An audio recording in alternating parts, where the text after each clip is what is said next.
Magandang gabi po, Luzon, Visayas at Mindanao. Anumang oras mula ngayon nga ay posibleng mag-landfall ang bagyong Tino na bahagya pang lumalakas habang lumalapit sa Eastern Visayas at Caraga Region. Ilan sa mga lugar na yan ang tinahak din ng Super Typhoon Yolanda, Nobyembre ng taong 2013. Kaya ganun na lang ang pangamba ng mga residente para sa parating na bagyo. Kamustahin natin ang sitwasyon doon sa live na pagtutok ni Nico Sereno ng GMA Regional TV. Nico. Mel, Emil, Vicky, sa ngayon ay nasa ilalim ng storm signal number 4, ilang bahagi ng Eastern Visayas, kabilang dito sa kinatatayuan natin sa bayan ng Javier, Leyte. Ngayong araw, puspusan ay sinagawang preemptive evacuation sa mga apektado.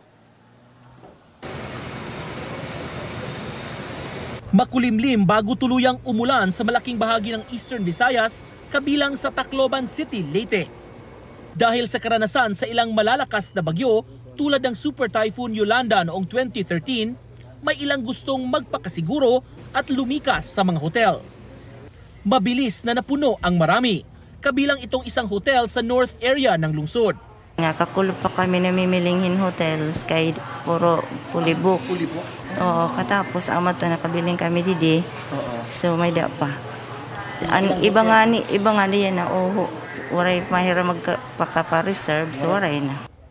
Naubusan din ng hotel ang dalawang kukuha sana ng nursing board exam bukas sa Tacloban City na galing pa sa Borongan City, Eastern Samar.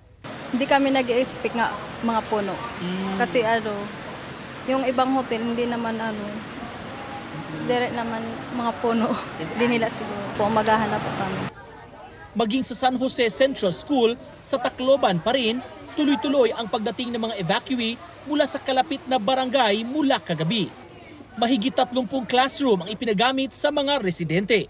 Nabahaan mo basta nagsigiguan na ulan kahit di bagyo hiya. Bisan di siya bagyo, nabahaan mo bala. Susulod kami hit tubig. Sa huli ang pagsisisi. Amo ito. Kakulog pa kami din yan gabi mga alas 11. Nakaranas na rin ng pag-ulan sa Giwan at sa iba't ibang lugar sa Eastern Visayas. Bago pa yan ay nagtulong-tulong na ang mga taga Suluan Island na sakop ng bayan sa pag-akyat ng bangka nila sa mas matataas na lugar. Ito rin ang ginawa ng mga taga-isla ng Homonhon sa parehong bayan para masigurong ligtas ang mga gamit pangisda. Kahapon pang naka-red alert sa Giwan kaya puwersahan ng inilikas ang mahigit 100 taga-barangay Victory Island na pinakamaliit na isla papunta sa mainland Giwan. Kaninang umaga nakatali na sa mga sasakyang pandagat sa boat garage kung kanilang tawagin. Yung preemptive evacuation will cover doon sa mga storm source areas, flood prone areas, landslide prone areas. And of course yung mga tatamaan ng malalakas na hangin for the typhoon. So yun yung binigyan natin ng emphasis. So as of this time, binigyan natin ng window for the conduct of preemptive and forced evacuation ang ating mga local DRMCs until this afternoon. Kasi mararanasan na natin yung hangin mamayang gabi. Buong araw, Vicky, naging maulan dito sa Eastern Visayas. Pero sa mga oras na ito, dito sa kinatatayuan natin, tumilan ng ulan. Pero may mga pag-ambon, paminsan-minsan, puspusan ang pagbabantay ng mga LGU sa lahat ng mga apektadong residente na nasa evacuation centers na karamihan sa ngayon. Vicky?